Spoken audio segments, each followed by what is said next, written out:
Buenas a todos, bienvenidos a Ecotops y hoy os traigo una presentación acerca del modelo 347 que hay que presentar ahora en febrero, concretamente el que hace referencia al ejercicio 2020. Este es el índice que vamos a seguir. Vamos a ir de lo más general a lo más concreto. Empezaremos por la Ley General Tributaria. Después continuaremos por el Reglamento General de Gestión e Inspección Tributaria, que es donde se desarrolla más este modelo. Aquí tenéis los artículos para que podáis consultarlos. Y terminaremos hablando un poco de la orden que aprobó el 347 en su momento, aunque ya os aviso que ha habido más órdenes actualizando esta declaración informativa, pero os he puesto aquí esta porque es la principal y donde se dan más detalles del modelo. En cuanto a la Ley General Tributaria, de todo el articulado que presenta, os he indicado aquí los artículos que a mi parecer considero importantes y que tienen incidencia en el modelo 347. Empezaremos por el artículo 93 y 94. El 93 nos habla de las obligaciones de información, mientras que el 94 es muy parecido al 93, pero en lo relativo a autoridades y entidades de derecho público, que ya veremos que también están sometidas al deber de obligar a la administración. Y para terminar con la Ley General Tributaria, también he decidido hablar un poco del régimen sancionador, para que nos suene, concretamente el artículo 198 y 199, que serían los dos artículos que afectarían a las declaraciones informativas como esta, que es el modelo 347. Antes de continuar con la Ley General Tributaria, que es por donde íbamos a empezar ahora, me gustaría hacer una breve introducción de lo que es el modelo 347. Ya muchos de vosotros que habéis llegado hasta aquí tendréis unas nociones básicas y más o menos sabréis en qué consiste, pero básicamente el propósito que persigue es informar a la administración de aquellas operaciones que hayamos realizado a lo largo del año natural con terceros. Y ya veremos que hay una serie de requisitos, pero el principal sería que solo se informan aquellas operaciones que superen un umbral que es el de 3.005,06 euros anuales. Esta sería un poco la explicación así rápida y breve de lo que es el modelo 347. Pero siguiendo con el orden del índice que hemos presentado antes, ahora nos encontramos con el artículo 93 de la Ley General Tributaria, el de obligaciones de información. ¿Y qué nos dice? Pues nos dice lo siguiente. Las personas físicas o jurídicas, públicas o privadas, así como las entidades mencionadas en el apartado cuarto del artículo 35 de esta ley, estarán obligadas a proporcionar a la Administración tributaria toda clase de datos, informes, antecedentes y justificantes con trascendencia tributaria, relacionados con el cumplimiento de sus propias obligaciones tributarias o deducidos de sus relaciones económicas o profesionales o financieras con otras personas. ¿Vale? Básicamente, este artículo es el que, digamos, en cierta forma, eh, significa el origen de este modelo 347. ¿De acuerdo? Si analizamos este fragmento, porque no es todo el artículo, es la primera parte, nos habla de tanto personas físicas, como por ejemplo sería el caso del autónomo, como jurídicas, una sociedad. Y luego también da lo mismo si son públicas o privadas. Incluso somete a esta obligación de información a través del 347, como ya veremos más detallado en el reglamento, pero aquí ya nos podemos hacer una idea que también en el 347 tendrán que presentarlo estas entidades del apartado cuarto del artículo 35 de la propia ley general tributaria, que básicamente serían comunidades de bienes, sociedades civiles y herencias yacentes. ¿Vale? Pues todos estos tienen la obligación de proporcionar a la Administración, a Hacienda, toda clase de información con trascendencia tributaria, que dicen ellos. Y aquí en concreto, al final del fragmento, es la parte que tiene más relación con el 347, porque yo no solamente voy a facilitar información propia, sino también de terceros. Y es relación económica, profesional o financiera con otras personas.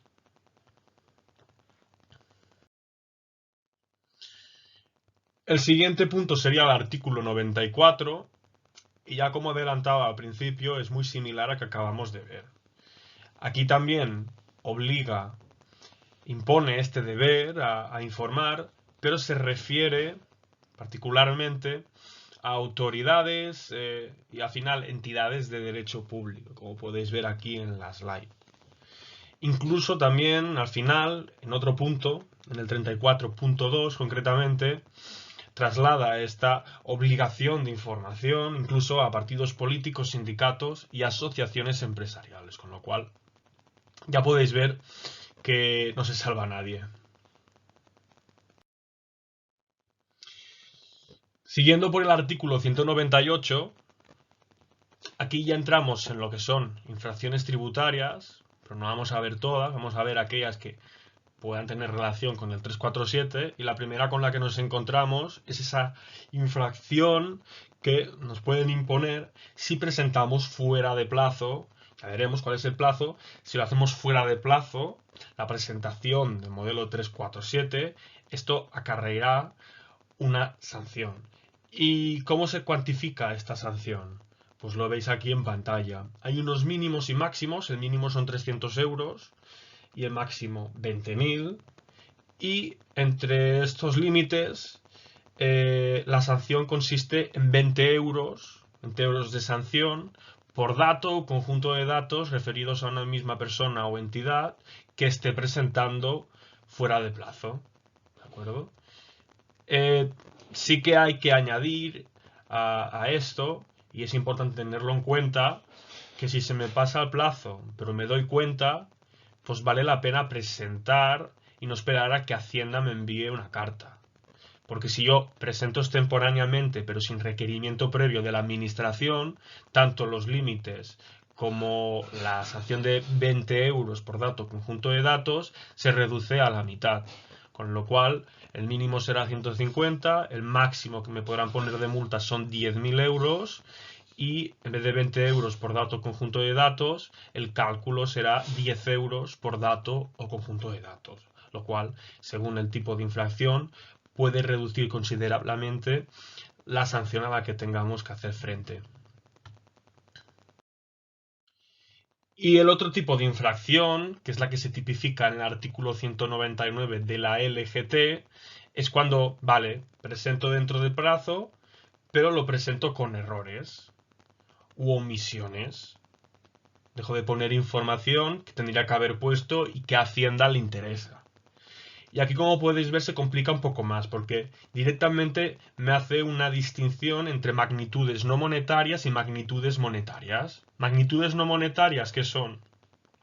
Pues ahora veremos la estructura del modelo, pero en este modelo, aparte de poner la operación, el importe de las operaciones anuales con una misma persona, también tengo que identificar, por ejemplo, a ese declarado, a ese cliente o proveedor con el que he tenido relaciones comerciales.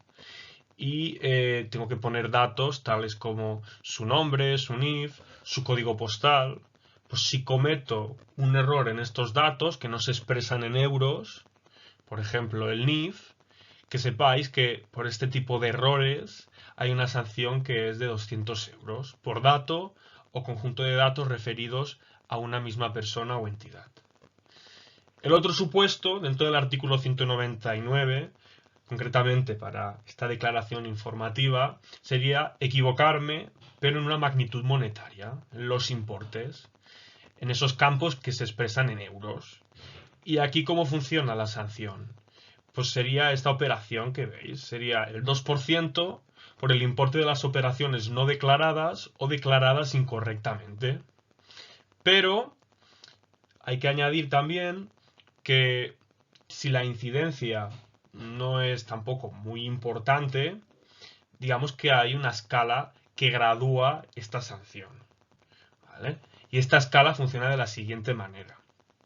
Si el importe de lo declarado difiere en más de un 75% a lo correcto, a lo que tendría que haberse hecho si hubiésemos hecho las cosas bien, la diferencia entre lo bueno y lo malo es superior al 75%, aplicaríamos este 2% que mencionábamos previamente. Si en cambio, digamos que el error no es tan flagrante y la diferencia va entre 50 y 75%, sería 1,5% por esa diferencia. Si la diferencia va entre lo declarado y lo que tendría que haberse declarado, lo que sería correcto, va de 25 a 50%, sería un 1% la sanción. Si estamos entre el 10 y el 25, 0,5. Y luego siempre, ¿vale? Siempre que cometamos esta infracción, si la diferencia es mínima, inferior al 10%, hay una multa fija pecuniaria de 500 euros. ¿Vale? Lo mínimo será siempre 500 euros y después solamente podrá hacer que subir.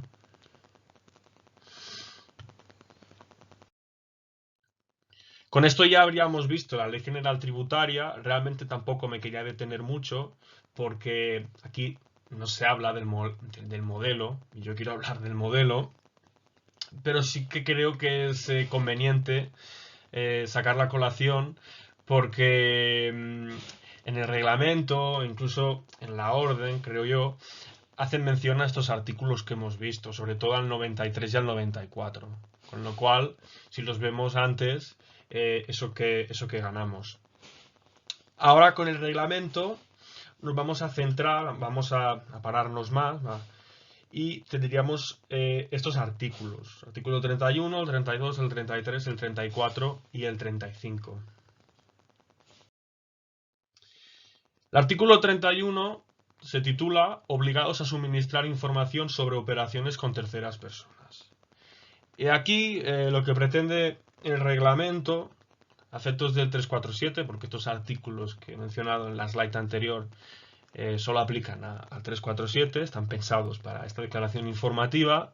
Los efectos del 347, lo que busca este artículo es delimitar el ámbito subjetivo, es decir, explicarnos quiénes están obligados a presentar el 347.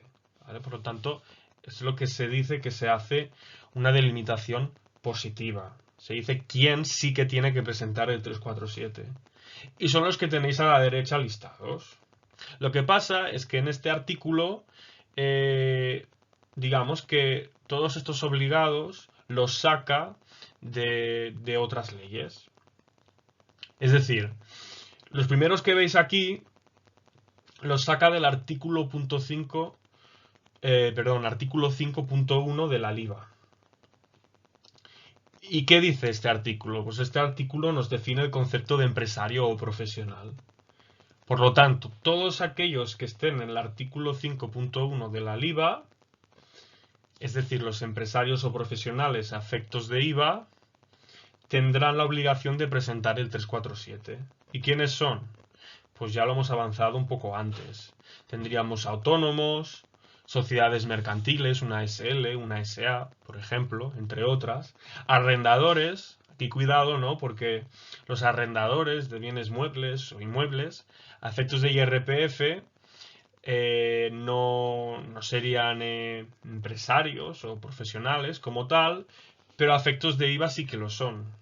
Y por lo tanto están también obligados, ya veremos, con ciertos matices, pero en principio estarían obligados a preparar y presentar esta declaración informativa, el modelo 347.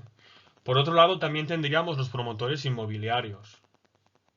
Y finalmente, estas entidades en atribución de rentas, que son las que he mencionado y que hacía referencia en la LGT, estas del apartado 4 del artículo 35 de la misma.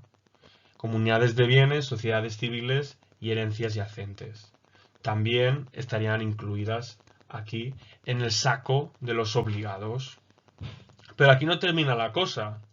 Tenemos más obligados aún. Ya hemos visto en el artículo 93 y 94 que nos decía personas físicas y jurídicas, pero es que también nos decía privadas y públicas, y entre otras, como estas entidades en atribución de rentas.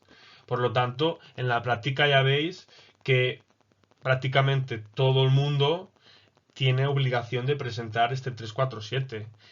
En el artículo 31 del reglamento nos habla de la ley 49/1960 que versa sobre la propiedad horizontal. Y es que las comunidades de propietarios, según cómo, también pueden estar obligadas a presentar el 347. Después retoma la ley del IVA, pero en vez del artículo 5 nos habla del artículo 20, que es ese artículo tan extenso que, digamos, hace el listado, enumera todas las exenciones.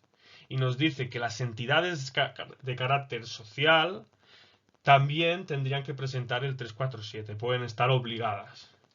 Y ya por último, vuelve a la LGT, al artículo 94.1 y 2, diciéndonos que las autoridades, entidades de derecho público y partidos políticos, sindicatos, asociaciones empresariales tendrían la misma obligación. Con lo cual, siempre hay que vigilar porque es muy probable, ante la duda, es muy probable que estemos en este artículo 31. Pero aún así hay excepciones. Y estas excepciones las tenemos en el siguiente artículo, el artículo 32. ¿Vale? Este artículo 32 también seguimos en el ámbito subjetivo, es decir, en determinar quién está o no está obligado a presentar el 347, pero aquí lo hace en un sentido negativo. Aquí nos dice, pues estos de aquí no tienen por qué presentar el 347, están fuera de esta obligación. El 31, ¿quiénes están obligados? El 32, ¿quiénes no están obligados? ¿Y quiénes no están obligados? Pues son los que tenéis en pantalla.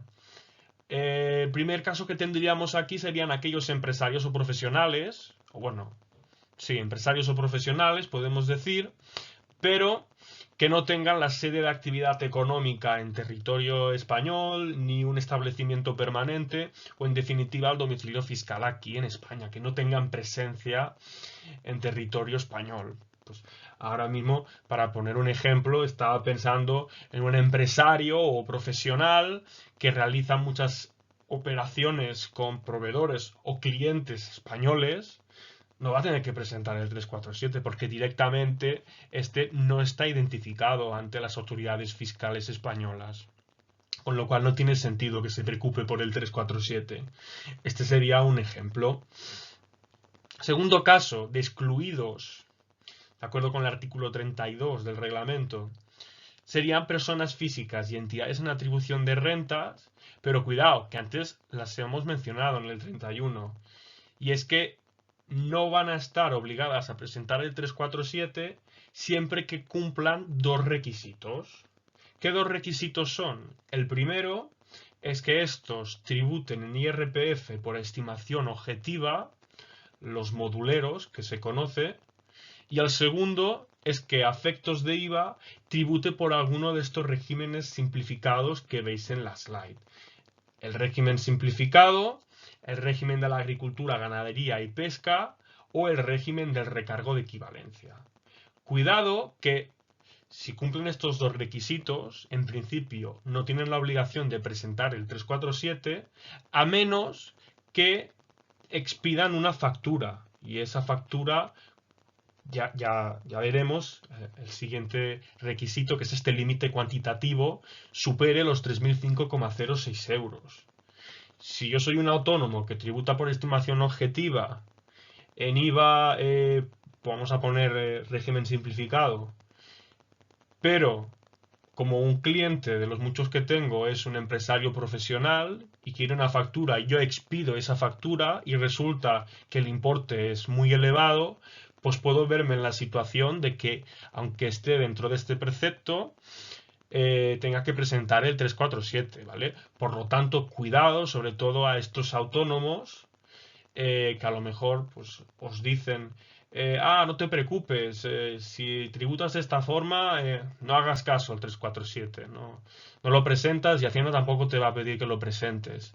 Vigilad si en algún momento, durante el año natural, habéis emitido una factura, porque si no la declaráis y el tercero, el otro empresario profesional, es decir, vuestro cliente, sí que lo hace, pues aquí podríamos tener problemas, ¿no? Cuando la administración cruce los datos, que al final el objetivo del 347 y la utilidad que tiene para ellos es la de cruzar los datos y discernir discrepancias entre los obligados tributarios.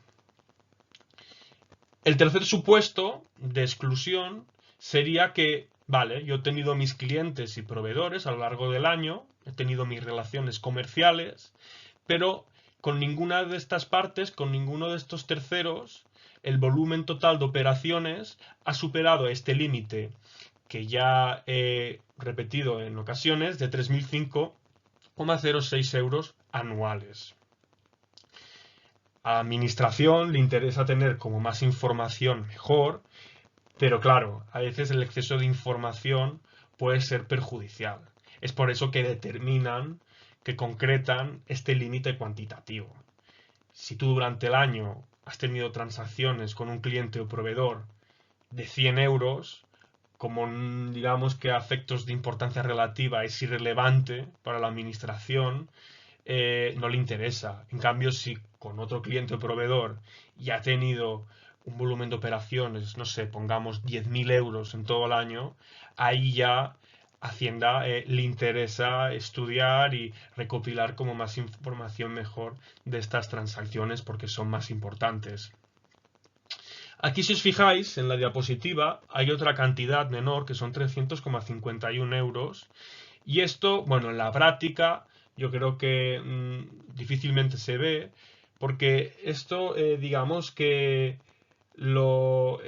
este límite aplicaría a colegios o colegios profesionales o a asociaciones, ¿vale?, que ejercen función de cobro a cuenta de terceros, que básicamente serían pues, sus colegiados o asociados. ¿Y cobro de qué? Pues cobro de honorarios profesionales o también menciona derechos de autor. ¿Vale? Entonces, esto es bastante residual, pero que sepáis que el límite, en estos casos más especiales, en las que se ejerce una función de cobro a cuenta de terceros, sería 300,51 euros. Solo que os suene y ya está. Luego, en cuarta posición, tendríamos operaciones no sometidas al deber de declaración. Lo que pasa es que estas operaciones se detallan en el siguiente artículo, ¿vale?, en el artículo 33. Por lo tanto, ahora de momento es importante esto, pero lo dejaremos un poco en stand-by y lo veremos a continuación. También, como no, aquellos que estén acogidos al SI, al suministro inmediato de información, ya tienen suficiente con lo suyo, ya facilitan muchísima información a Hacienda, y una de las pocas ventajas, podríamos decir, que tiene este sistema, este suministro inmediato de información, es que hay modelos como el 347 que no estás obligado a presentarlos, básicamente porque ya lo saben todo de ti. Entonces, para hacer un poco de repaso, quién tiene que estar en el sí o quién está, sería aquellos que en el volumen, lo que es el volumen de operaciones del año anterior, superase los 6 millones aprox de euros, es decir, estamos hablando de grandes empresas a efectos de IVA. Aquellos que estuviesen en el REDEME, en el registro de devolución mensual, y luego también si optas de forma voluntaria. Y por último, tampoco tienen que presentar 347 aquellos contribuyentes por IGIC, ¿vale?, el IVA canario, por así decirlo, de forma un poco vasta, y básicamente aquellos contribuyentes que presentan 420, que es el modelo equivalente al 303, y también cumplimentan el 340 porque están en el REDEME. Aquí estamos un poco en lo mismo, como la administración ya tiene información, no tienes por qué presentar el 347. Con esto terminaríamos lo que es el apartado del ámbito subjetivo, que serían estos dos primeros artículos, el 31 y el 32, y ahora pasamos al artículo 33, que hace referencia al ámbito objetivo, al contenido, a las operaciones que se tienen que declarar. Y de todo lo que es el artículo, aquí os he resaltado lo más importante y que ya he ido reiterando a lo largo de la presentación. En cuanto a los obligados tributarios del 31.1, que serían estas entidades normales recogidas en el artículo 5.1 de la LIVA, estos empresarios o profesionales, que será la mayoría de casos, autónomos, sociedades. Aquí, digamos que rige el límite cuantitativo de los 3.005,06 euros durante el año natural correspondiente, que ahora, si estamos en 2021, sería la declaración del 2020. Sería el ejercicio que tendríamos que tener en cuenta. Importante, ya lo veremos en el modelo, pero si yo supero estos 3.005,06 euros y tengo que declarar, ya sea un cliente o un proveedor por compras, aparte de poner el importe total, tendré que desglosarlo trimestralmente.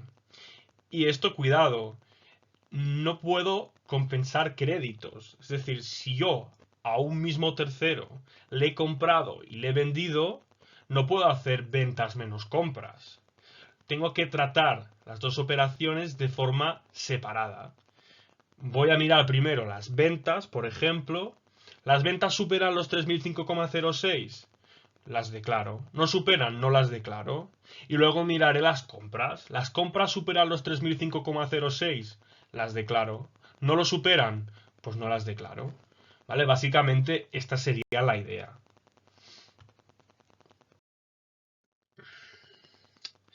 Aquí también en el 33 nos habla de las operaciones que se incluyen en el 347 y aquí está muy resumido, pero es que al final es así. Básicamente incluiríamos todas las operaciones, no solamente aquellas que estén sujetas a IVA, que a veces la gente puede pensar, pues voy a poner solamente lo que tenga relación con el IVA. Como veis aquí, en este pequeño esquema, entraría todo, tanto no sujetas como sujetas, y dentro de las sujetas, ya sean exentas o no exentas, también se incluyen. Luego aquí hay especialidades con las entidades aseguradoras, que tampoco entraré mucho.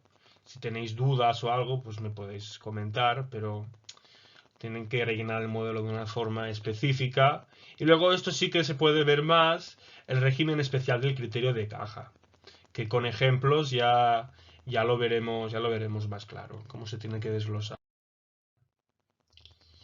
Y en este artículo 33 nos habla de estas operaciones excluidas que en el 32 nos hacía referencia y nos decía, oye, si alguien que en principio pudiese estar obligado al 347, si solamente realiza este tipo de operaciones que vamos a ver ahora y que tenéis el listado en pantalla, en ningún caso tendrá que presentar el 347. ¿Y qué operaciones no se declaran en dicho modelo a pesar de superar límites cuantitativos y todo esto? Pues son estas. La primera, aquellas por las que no exista obligación de expedir y entregar factura o tener un registro de los datos del destinatario. ¿De acuerdo? Esto sobre todo lo veréis en lo que son operaciones sujetas y exentas de IVA. Si no hay IVA, en general no hay obligación de expedir factura a menos que el destinatario me lo pida expresamente, ¿vale? Que también puede ser el caso. Si es este el caso, pues yo tendré que preparar la factura, tendré que consignar los datos del destinatario y esa factura según cómo a lo mejor la tengo que declarar en el 347. Pero si no hay factura, porque es una operación exenta, estaría dentro de este grupo de operaciones excluidas. Operaciones realizadas al margen de la actividad empresarial o profesional. Esto, cuidado, porque solamente aplicaría a autónomos, sociedades, arrendadores, promotores de inmuebles y entidades en régimen de atribución de renta, con algunas especialidades. Vale, entonces aquí cuidado, porque os lo pone así, pero serían solamente a estas del artículo 5.1 de la LIVA. En cambio, ya veremos que lo que son comunidades de propietarios, entidades de carácter social y entidades de derecho público, estas operaciones realizadas al margen de la actividad empresarial o profesional, de hecho, las tienen que declarar y tienen una clave especial, ¿vale? Con lo cual, y con cuidado. Si son estos que os he comentado de la ley del IVA, que es lo normal, no las pondremos. Si estamos haciendo el 347 de alguna de estas entidades un poco más especiales, sí que las pondremos. En tercer lugar, de operaciones excluidas, que estamos hablando, los autoconsumos no sujetos o exentos. Este tipo de autoconsumos no se tienen que declarar. Y tampoco los autoconsumos internos. Ya sabéis que en IVA hacen la distinción entre autoconsumos internos y autoconsumos externos. Digamos que en cuanto al 347, los últimos autoconsumos que declararíamos serían los autoconsumos externos. Después, arrendamiento de vivienda. El arrendamiento de vivienda también nos pone explícitamente que no se tiene que declarar en el 347. De hecho, es una operación exenta por el artículo 20 y tampoco habría obligación de expedir factura. Con lo cual, esto ya es una situación más común. Si yo tengo un inmueble y lo alquilo, evidentemente lo más probable es que supere con esa persona, con ese tercero cliente mío, que es el inquilino, supere los 3.005,06, pero como está dentro de las operaciones excluidas, no tengo que presentar 347, aunque a efectos de IVA tenga la consideración de empresario o profesional. ¿Qué más tendríamos? Casos especiales como adquisición de efectos timbrados o estancados y signos de franqueo postal. Después, las operaciones realizadas por las entidades o establecimientos de carácter social, artículo 20.3 de la LIVA. Entonces, estas, es curioso porque las operaciones realizadas al margen de la actividad empresarial o profesional las tienen que declarar, pero las operaciones que realicen ellas, es decir, para decirlo de una manera así que se entienda, sus ventas, no las declaran. ¿Vale? Estas operaciones que realicen entidades o establecimientos de carácter social recogidas en el artículo 20.3 de la LIVA nunca se ponen en el 347. Igual que importaciones, exportaciones, aquí cuidado, que cuando hablo de importaciones y exportaciones me refiero solamente a bienes. Si son importaciones y exportaciones de servicios, sí que se tienen que declarar. Pero aquí, en principio, hago referencia únicamente a bienes y a bienes solamente, y no se declaran porque ya pasan por aduanas, a diferencia de los servicios, y ya se tiene un control, y Hacienda ya tiene esta información. Y lo mismo con las operaciones intracomunitarias. Aquí no hay unas aduanas de por medio, pero hay unos modelos que tenemos que presentar, como el Intrastat y el modelo 349, que aquí sí que, si es a nivel comunitario, europeo, no pondríamos ni bienes ni servicios, porque en el 349 se declaran tanto bienes como servicios, con lo cual es información que ya tiene la administración, no sería necesario volver a informar de ella.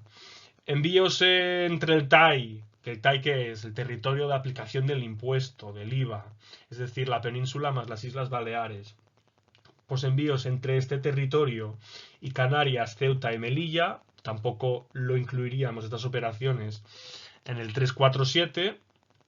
Y luego finalmente tendríamos aquí operaciones sujetas a retención, que volvemos un poco a estos modelos que desglosan la información de una forma coincidente a cómo lo hace el 347. Es decir, me explico, si yo ya he presentado un modelo en el que se relacionan exactamente los mismos datos que en el 347, no tengo que enviar otra vez la misma información. Y en las retenciones es lo que sucede. ¿Vale? En las retenciones, si por ejemplo estamos hablando de un alquiler de un inmueble, ya se ha presentado el 180. ¿Por qué tengo que presentar otra vez el 347 si pone exactamente lo mismo? ¿Vale? Por lo tanto, esa operación de arrendamiento no sería necesaria ponerla en el 347 porque ya se puso en el 180. O facturas de profesionales que van a 190, pues lo mismo. Entonces, todas aquellas operaciones que tengan retención, aunque se supere el umbral de los 3.005,06 euros, como ya se ha informado en otras declaraciones informativas, no sería necesario. Y no solamente de retenciones, aquí ya veis que al final he puesto otras declaraciones informativas. Por ejemplo, también tendríamos el modelo 182. El 182 es donde se relacionan los donativos, las donaciones que una entidad recibe. pues esto, por esta misma premisa, no habría que incluirlas en el 347. Son operaciones, son relaciones con terceros, pero como ya se han informado en otros modelos que se han presentado con anterioridad, no es necesario volver a repetir esta información. Y aquí ya os pongo fotos del modelo. Antes de esta foto, cuando abrís el modelo al principio, como en todas las declaraciones informativas, os pone como un resumen de lo que habéis hecho, que se calcula de forma automática con el número de registros, el importe. Esto ya prescindido porque se calcula de forma automática, no tenéis que hacer nada. Y luego lo que tenéis aquí es para cada cliente o proveedor, cada tercero, qué datos os pide. Esto aquí sale un poco cortado, pero no os preocupéis que al final veremos casos prácticos en los que pongo, en los que se ve perfectamente todo lo que tenéis que rellenar. Y lo veremos detenidamente para que lo hagáis bien. Básicamente, ¿qué campos son aquí los principales cuando yo doy de alta un declarado, pues un cliente, un proveedor? Pues tengo que poner su NIF. Después aquí tenéis NIF IVA declarado, que esto en la práctica pocas veces se rellena. Poniendo el NIF declarado ya sería suficiente.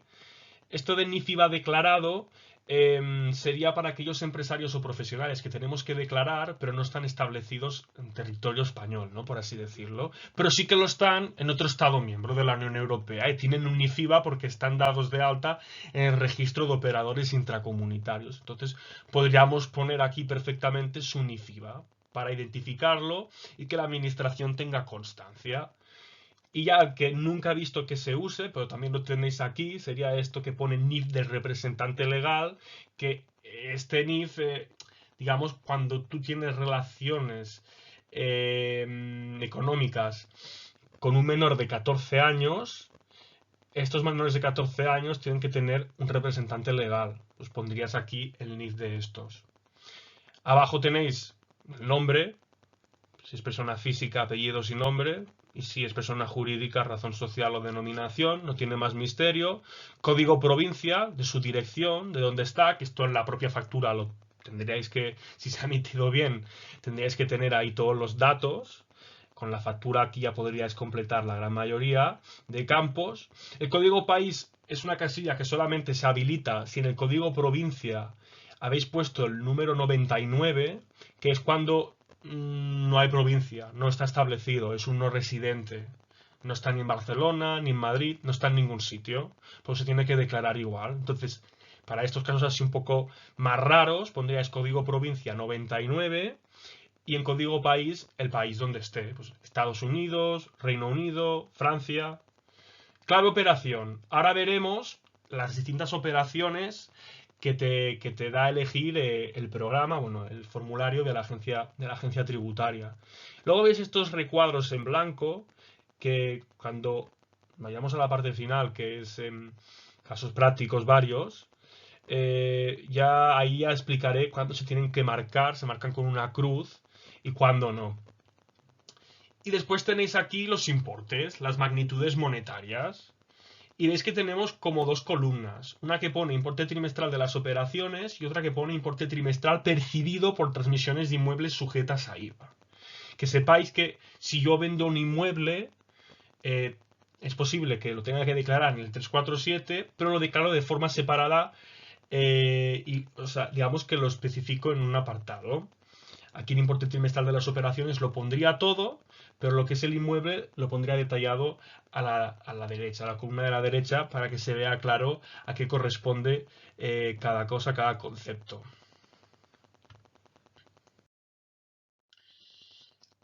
Hay un apartado más, pero este no sé yo si lo veréis, según cómo. Si vosotros tenéis que presentar el 347 de alguien que arrenda un inmueble, y por ese arrendamiento no es exento, es decir, no es una vivienda, es un local y no hay retención, es decir, y supera el límite de 3.005,06, hay que declararlo en el 347 y el arrendador, esto es solamente el arrendador, aparte de poner los datos del inquilino, también tiene que poner los datos del inmueble. Acuerdo importante, no si tenéis que hacer el 347 y tenéis un inmueble, pues que estáis alquilando, no os limitéis a poner esa primera sección que hemos visto en la slide anterior. Os aparecerá un desplegable para poner los datos del inmueble. Y repito, esto solamente lo hace el arrendador. Y veis que aquí pues tenéis que poner el NIF del inquilino, apellido, nombre, razón social, el importe de la operación específica de ese arrendamiento, la situación del inmueble, referencia catastral, tipo de vía y más datos. Creo que aquí en rojo os he puesto los obligatorios, pero como más datos mejor, ¿no? Con Hacienda, para evitar, perdón, futuros requerimientos. Y continuando con el reglamento, ya nos acercamos al final. Y aquí lo que tendríamos es que no solamente hay que declarar las operaciones corrientes de más de 3.005,06 euros. Hay otro tipo de operaciones que hay que declarar igual. ¿Y cuáles serían? Pues por ejemplo, subvenciones no reintegrables relacionadas con la actividad. ¿Qué son subvenciones no reintegrables? No reintegrables significa que no tengo que devolver. Muchas veces estas subvenciones están sujetas a unas condiciones para que no te gastes el dinero o cualquier cosa, que lo hagas para el fin o lo que busca la administración que te está otorgando dicha subvención. Una vez cumples estos requisitos, se convierte en no reintegrable y la declaras. O a lo mejor directamente te la dan sin requisitos, ¿no? Pero es bastante raro esto. Importes superiores a 6.000 euros recibidos en metálico. Esto también le interesa a la administración. Estas cantidades un poco excesivas de importes recibidos, ¿eh? Esto solamente lo tendría que declarar el que cobra, el que paga no. ¿Vale? Si tú cobras más de 6.000 euros en efectivo, en metálico, lo tienes que declarar de una forma especial. ¿De acuerdo? Ya veremos que aquí nos habla, hay una consulta vinculante que cuando hablamos de importes en metálico son billetes y monedas. Cheques no entran. ¿Vale? Solo billetes y monedas. De curso legal, obviamente. Cantidades recibidas por la venta o ventas futuras de inmuebles. Pues ya hemos dicho que los inmuebles además se tienen que declarar de una forma específica. Y por último, que habría alguna más, pero aquí he puesto unas cuantas de ejemplo, operaciones que han supuesto la expedición de recibo agrícola. Y lo siguiente que nos encontramos aquí con el reglamento sería, esto ya sería artículo 34, si no recuerdo mal, sería cuantificación. ¿Vale? O sea, ¿qué hemos hecho de momento? Hemos visto quién está obligado y quién no está obligado a presentar el 347, qué operaciones tengo que declarar, pero ahora lo que me falta es saber cómo expreso estas magnitudes monetarias. ¿Por qué importe, por qué cantidad yo pongo esta operación que en principio tengo obligación de declarar?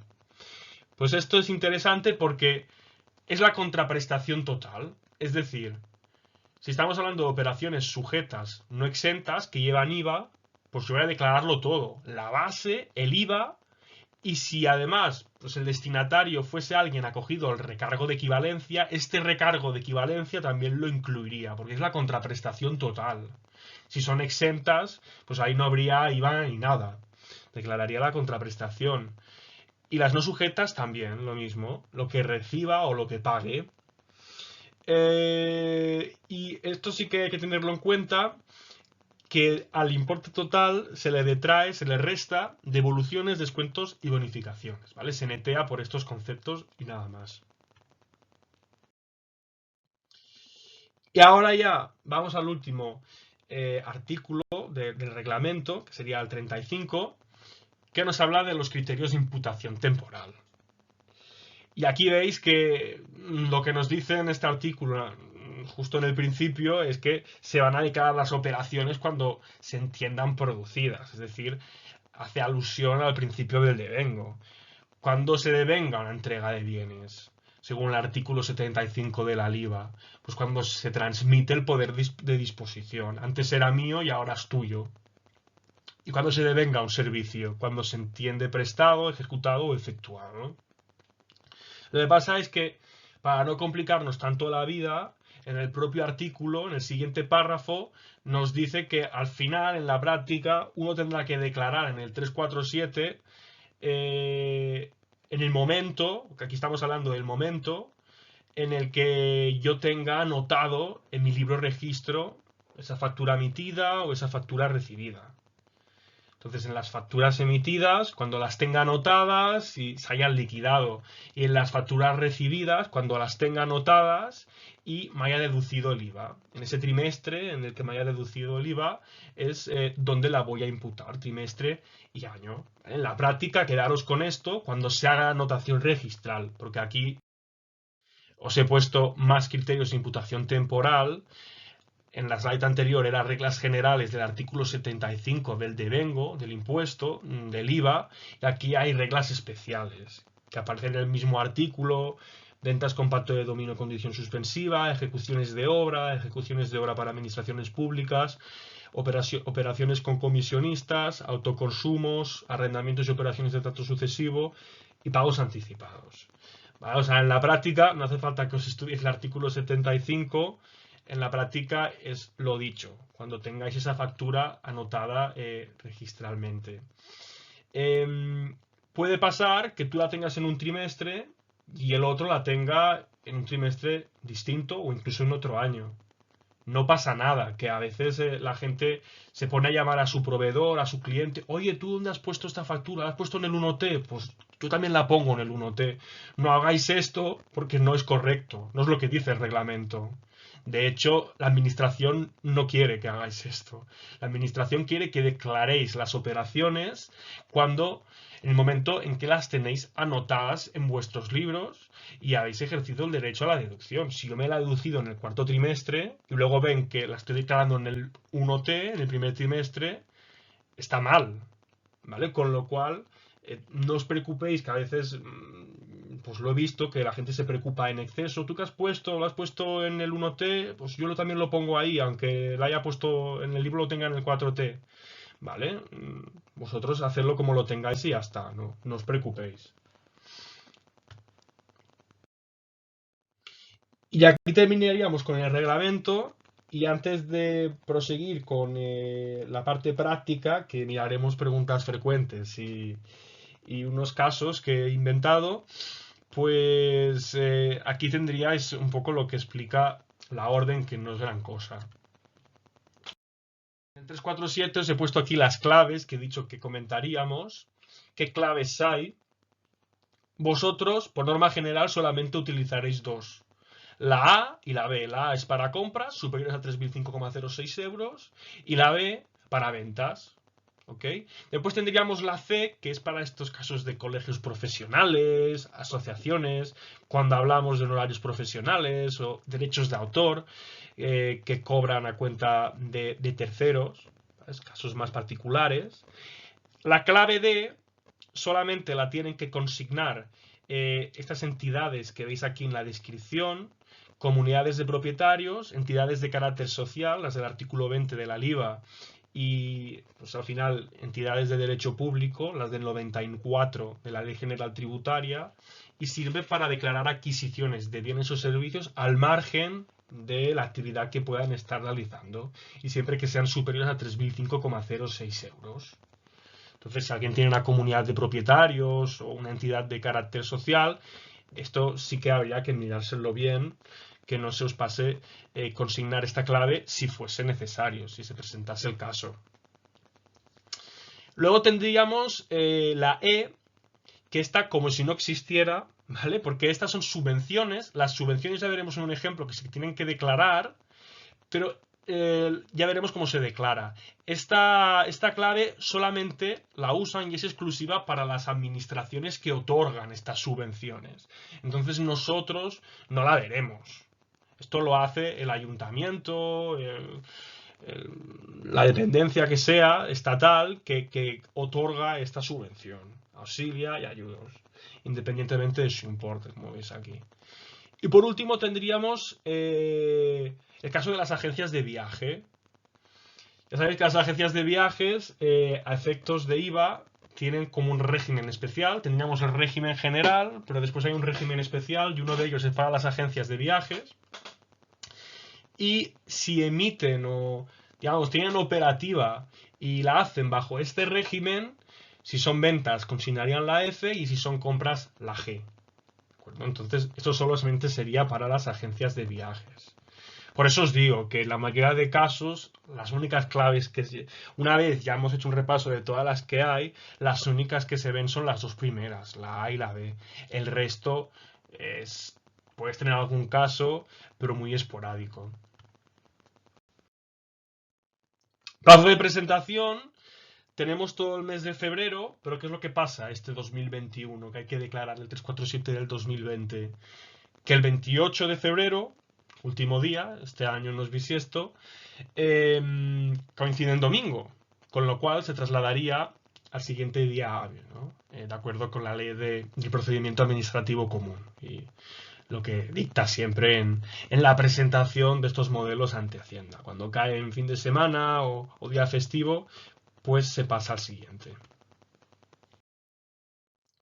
Y ahora ya vayamos a la parte práctica, y yo creo que es un poco más entretenida. Y vamos a empezar con las preguntas frecuentes y terminaremos con casos, comentando algún caso que bueno, he puesto. Preguntas frecuentes. ¿Cómo se debe incluir la información en el modelo 347? Pues ya lo decíamos, en general de forma desglosada trimestralmente, pero hay excepciones.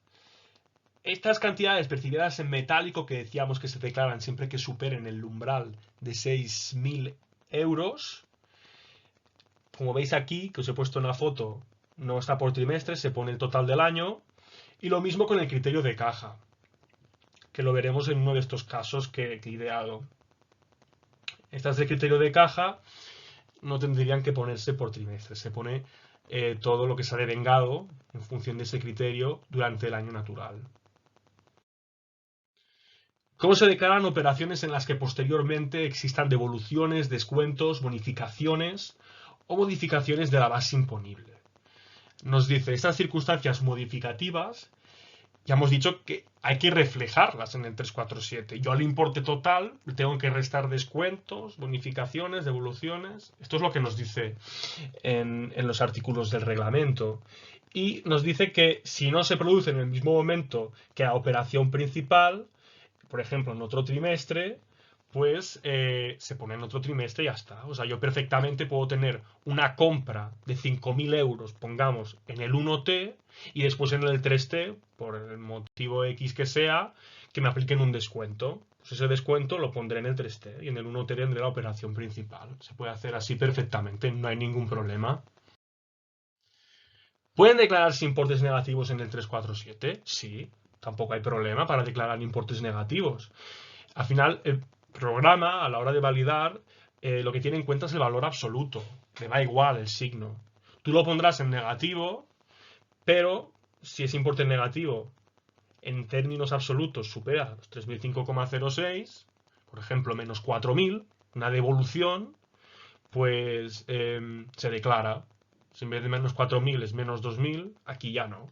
Se mira el importe absoluto. ¿Debo declarar el alquiler de inmuebles? Pues sí y no.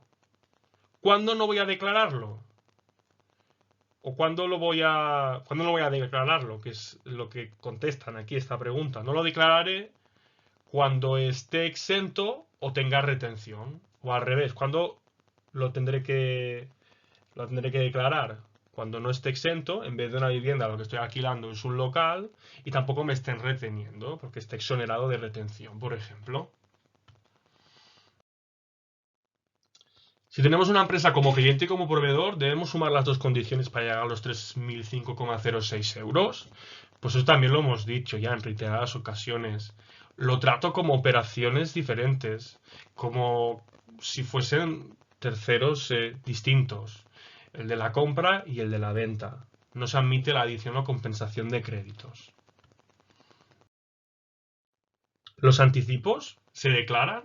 Sí, los anticipos se tienen que declarar y además legalmente, ya lo veremos con un ejemplo, pero legalmente, por las reglas especiales del devengo, por ejemplo, la entrega de un bien. El devengo es cuando se produce la transmisión de poder de disposición. Pero puede haber casos, por ejemplo, en las compras de inmuebles se ve bastante que yo anticipé una parte y a mí todavía no me hayan entregado el inmueble. Por ley, por esa parte que estoy anticipando, el promotor me tiene que expedir una factura y repercutir el correspondiente IVA.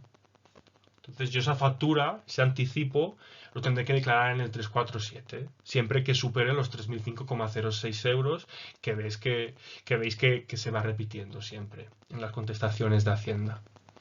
El IVA se incluye en la cantidad a declarar. También hemos visto en el apartado de cuantificación que sí, se tiene que poner todo, la base más el IVA. ¿Deben declararse los suplidos? Esta pregunta es interesante. Pues las típicas facturas de la asesoría o del notario, que tenemos una parte que son suplidos. Pues los suplidos jamás se declaran en el 347. ¿De acuerdo? Estos suplidos que aparecen en la factura del notario, por ejemplo, los tenemos que separar.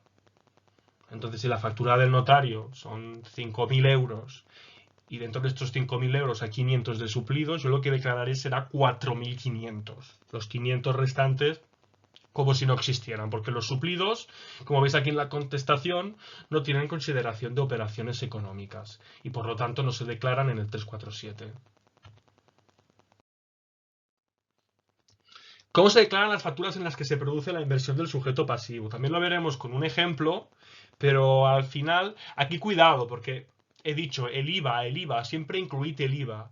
Pero ¿qué pasa en estas que no hay IVA y es el propio destinatario que por el mecanismo de la inversión del sujeto pasivo se lo autorrepercute y simultáneamente se lo deduce, si no tiene limitado el derecho a la deducción?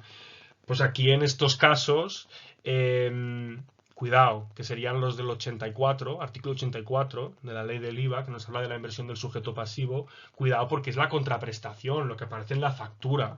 Después, ese IVA que me autorrepercuto, ahí sí que no lo pondríamos, el IVA que me autorrepercuto. Solo pondría el IVA que me repercute el tercero, en una operación normal y corriente interior, por ejemplo. Pero en estas de autorrepercusión, de inversión del sujeto pasivo, como veis aquí en la contestación, sería IVA excluido.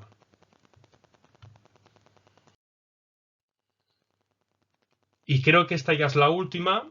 Una empresa extranjera tiene que presentar el 347 por realizar ventas a distancia en España. Antes de nada, esto de las ventas a distancia en España sería cuando un empresario profesional vende a particulares y se encarga del transporte. Estas ventas catálogo que se dicen, y se supera un umbral que en España creo que son 35.000 euros, aunque esto, cuidado, que en 2021 va a cambiar, pero ahora de momento son 35.000 euros, pues tengo que identificarme. Si soy un empresario profesional francés que vende a particulares en España y supero los 35.000 euros, me tengo que identificar en España. Pues están preguntando por esto. Oye, un empresario profesional francés que por superar el límite tiene que repercutir IVA en España, tiene que presentar el 347. Y la contestación es que no. ¿Vale? Si os acordáis, en el artículo 32 nos dice que no tienen que presentar el 347 aquellos que no tengan la sede, un establecimiento permanente o el domicilio fiscal en territorio español, como sería el caso de este empresario profesional francés que he puesto como ejemplo. Y ahora vayamos ya con los ejemplos para terminar. Estamos llegando casi a la hora. El primero que tenemos aquí es el siguiente. La declarante ha realizado con la Sociedad Suministros Eléctricos S.A. establecida en Álava compras y ventas por 4.000 y 2.000 euros, respectivamente. A continuación, se muestra el desglose de las operaciones por trimestres. Es aquí las compras, las ventas, con un mismo tercero. Si os fijáis, las compras parece ser que superan los 3.005,06. De hecho, tenemos aquí el total, que son 4.000 euros. En cambio, las ventas se queda un poco más corto y solamente llega a los 2.000. ¿Qué tendré que hacer aquí? Pues lo que tendré que hacer es en el 347 lo presentaré, pero solamente informaré de la compra. De la venta no voy a informar porque no supero los 3.005,06 euros. Y como hemos dicho en repetidas ocasiones, aunque sea mismo tercero, si estamos hablando de compras y ventas, las tengo que tratar como operaciones independientes. Y es lo que hago aquí. ¿Veis? Aquí estaría rellenando los datos del declarado. Lo que es el encabezado siempre es el mismo. Ponemos el NIF, apellido y nombre, o razón social o denominación en este caso, código provincia. La clave, que sería, porque lo que estoy declarando es la compra, la venta no la declaro. Y aquí tenéis el desglose. Desglose por trimestres y el total, los 4.000 euros.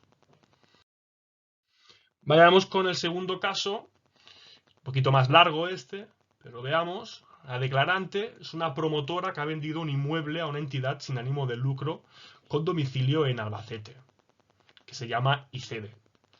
El precio pactado de la compra asciende a 500.000 euros. En el cuarto trimestre del 2020, la declarante cobra 5.000 euros por el asesoramiento y recibe un anticipo del 25% del importe acordado en la compra del inmueble. Por lo tanto, aquí ya vemos dos operaciones.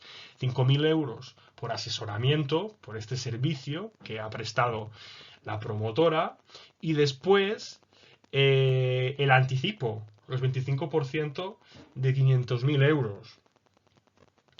Se entrega el inmueble en 2021 y en 2021 se cobra el resto, el 75%.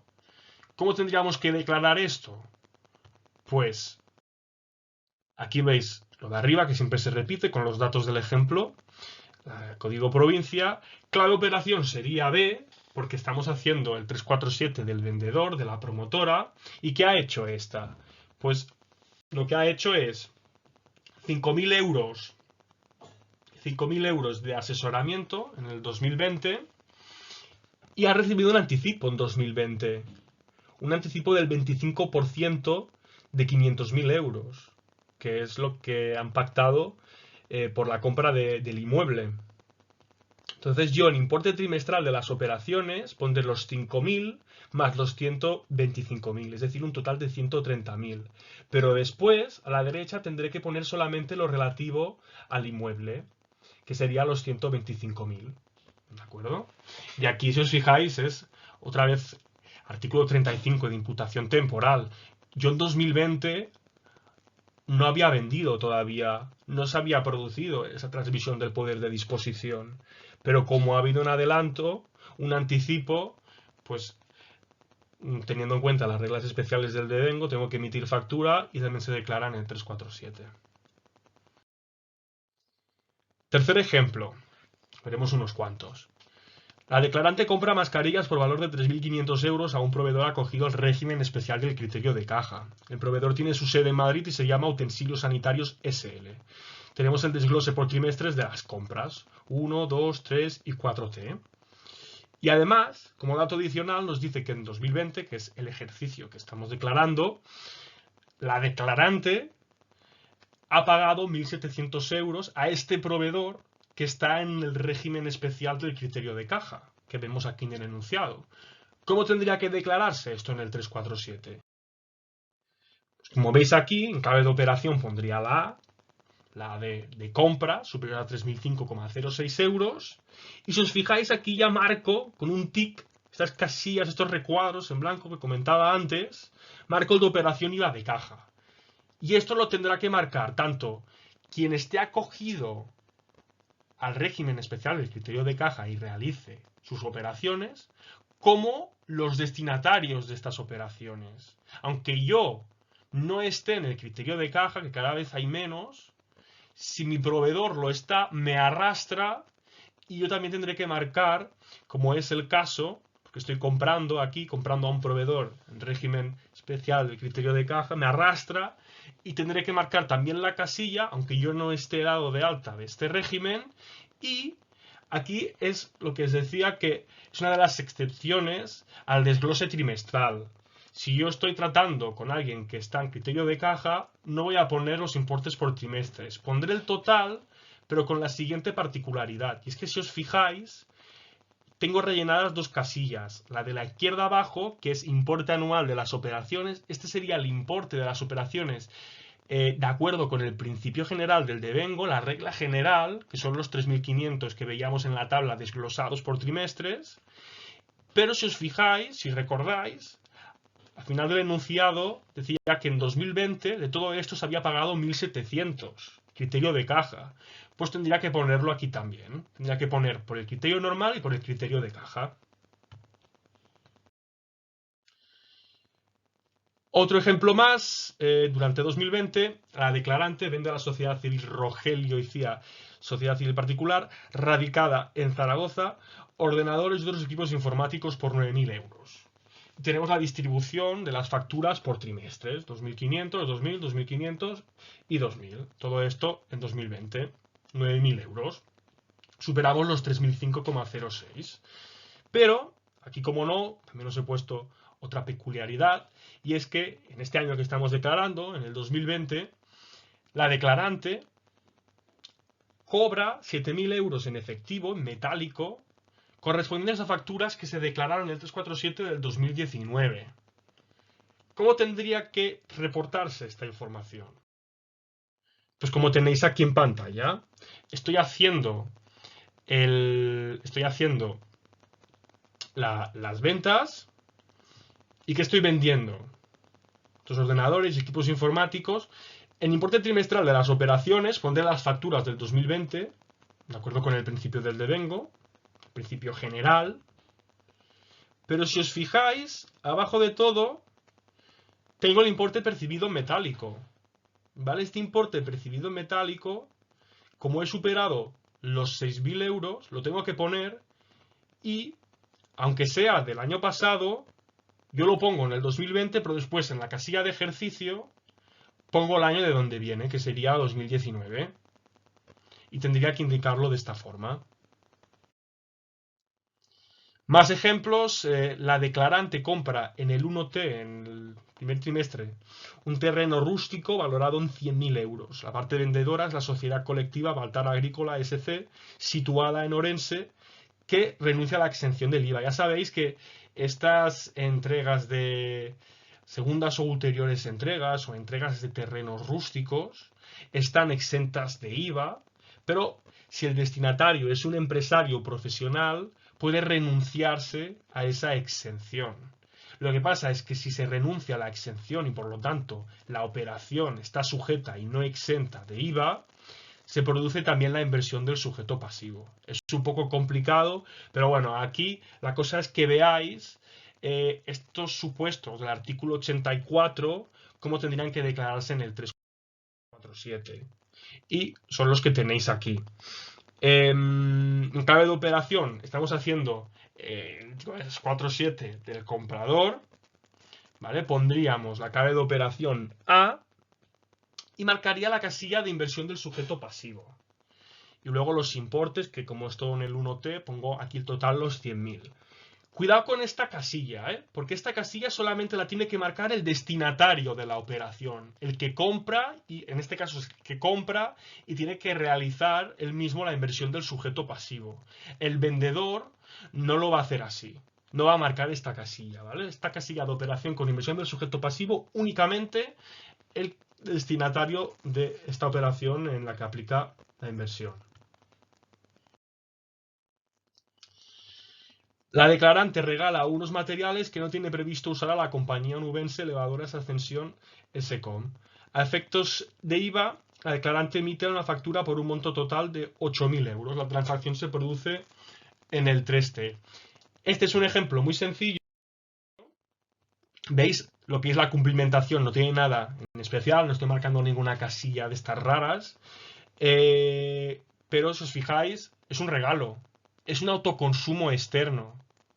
¿Vale? Lo he puesto para que tengáis clara la idea de que los autoconsumos, los externos, se tienen que... Y aunque no reciba una contraprestación, porque lo estoy regalando, por ley, tengo que emitir una factura, tengo que ingresar un IVA, porque estoy realizando una entrega de bienes. Es decir, una operación sujeta y no exenta, por la que se devenga un IVA.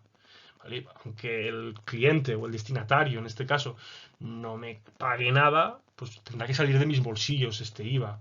Y tendré que tener una factura y tendré que declarar en el 347 si por las reglas de valoración especiales en estos casos se supera los 3.005,06 euros, que en este caso lo hace. Entonces por eso la declaro, aunque sea en autoconsumo y no reciba contraprestación alguna. Este caso tiene miga, ¿vale? Os explico. La declarante realiza con la entidad financiera, la Caja S.A., citan las Islas Baleares, las siguientes operaciones. Constitución de un préstamo bancario por 1 millón de euros. Al término del ejercicio abona 10.000 euros en intereses. Constitución de un préstamo hipotecario por 500.000 euros. Al término del ejercicio, en el 4T, abona 5.000 euros en intereses. Cuidado que este préstamo, la entidad financiera lo ha declarado en un modelo que tienen que presentar este tipo de entidades crediticias, que es el modelo 181. ¿Qué más? Celebran contrato de arrendamiento financiero, un leasing. La cuota trimestral son 2.500 euros y esta incluye ya los intereses. ¿Qué más hace? Contrata una póliza. Durante el ejercicio ha pagado 1.000 euros en concepto de primas de seguros por esta póliza. Como es una operación sujeta pero exenta en virtud del artículo 20, no se expide factura. Y por último, en el 4T, esta declarante satisface unas comisiones que están sujetas y no exentas de IVA. Y es por ello que recibe la correspondiente factura. Las comisiones ascienden a 500 euros. ¿Cómo voy a que declarar todo esto? Pues vayamos punto por punto. Yo creo que si dejo esta slide mejor, porque si no es fácil perderse. ¿Qué pasa con los préstamos bancarios? Con los préstamos bancarios, cuidado, porque siempre hablo de cliente, proveedor, compras y ventas, pero es que también se declaran. ¿Qué se declara en un préstamo bancario? El principal jamás se declara.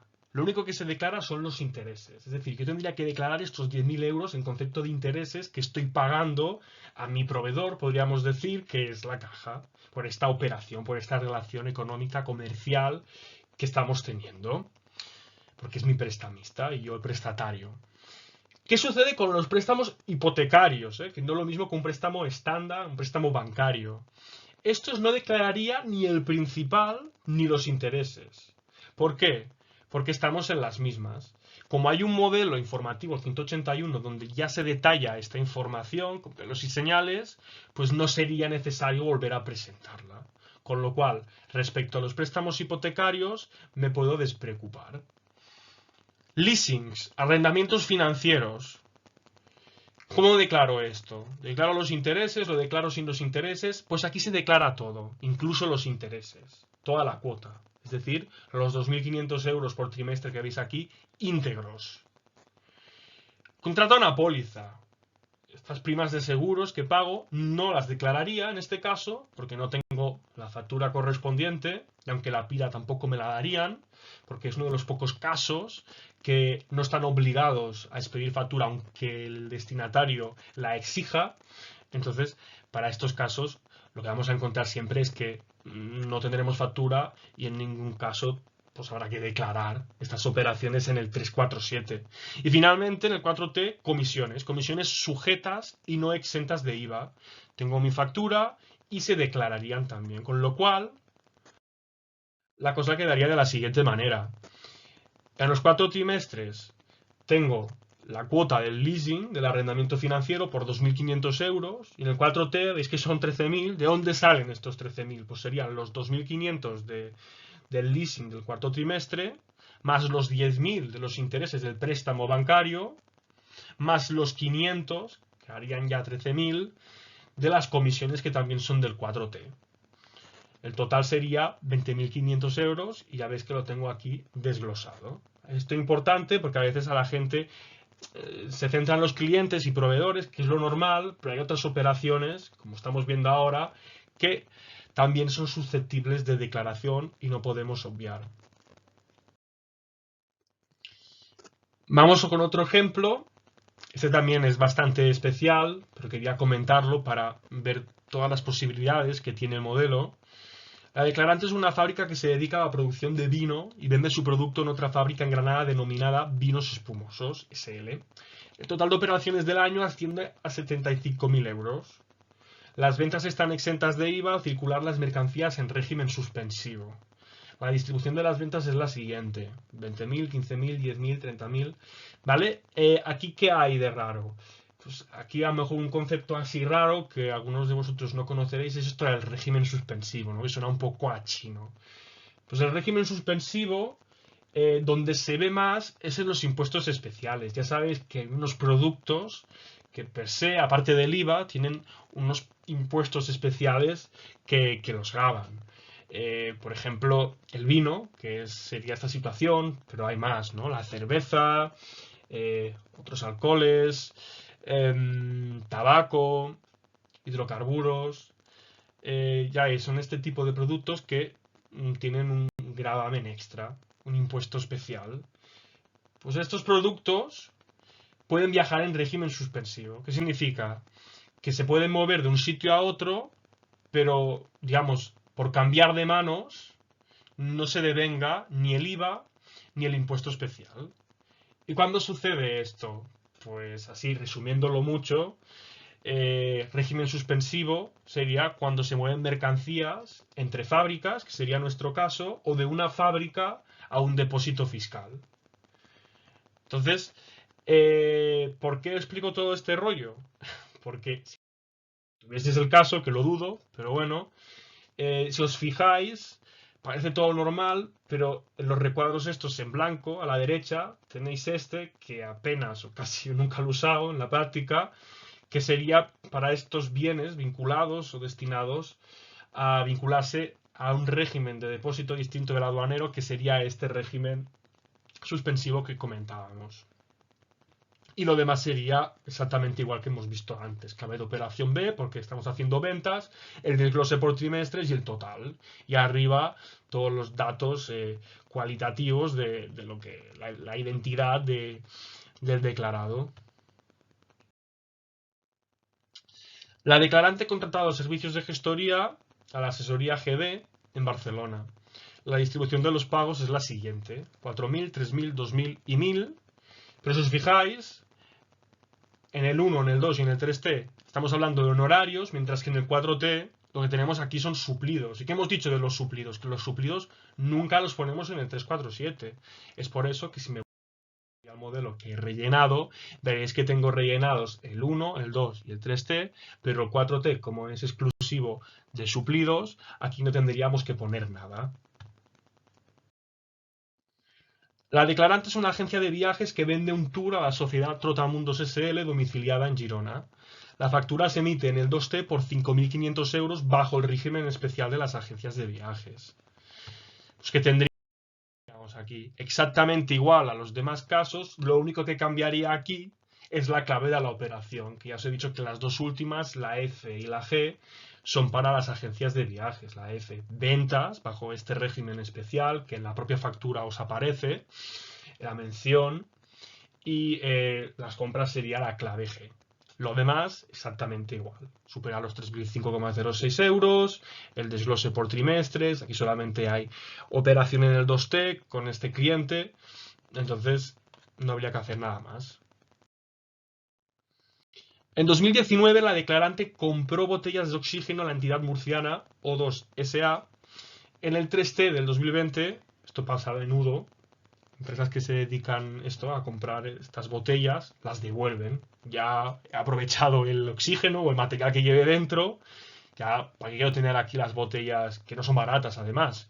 Las devuelvo y me abonan la cantidad que sea, en este caso 3.200 euros. ¿Cómo habría que declarar esto? Pues lo pondríamos con clave A, pero en negativo. Es una devolución de una compra.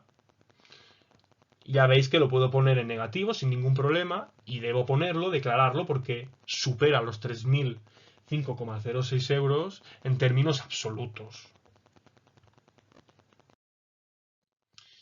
Más ejemplos que nunca son suficientes.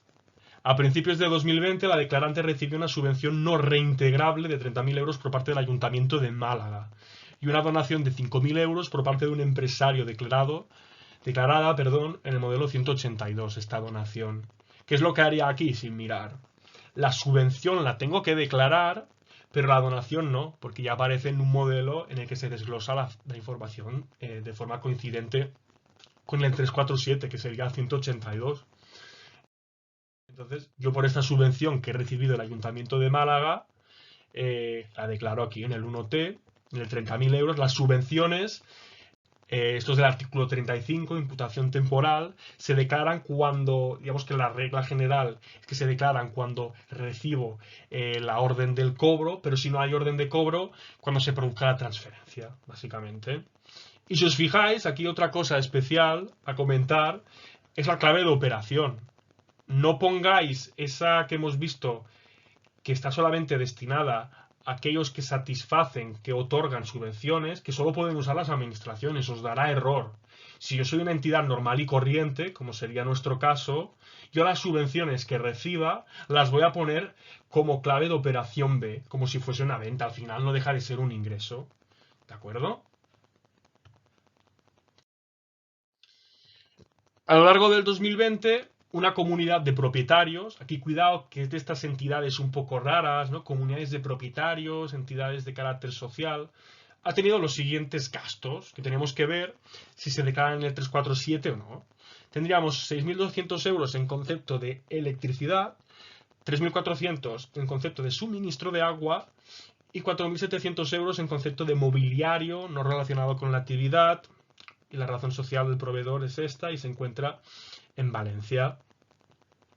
Bien, cuidado con las comunidades de propietarios porque está claro que los 4.700 que son de adquisición de bienes o servicios al margen de la actividad, que es lo que quería yo poner aquí con el enunciado, está claro que esto lo tendremos que declarar y de hecho tenemos una clave especial para ello, que ahora vamos a ver cuál es.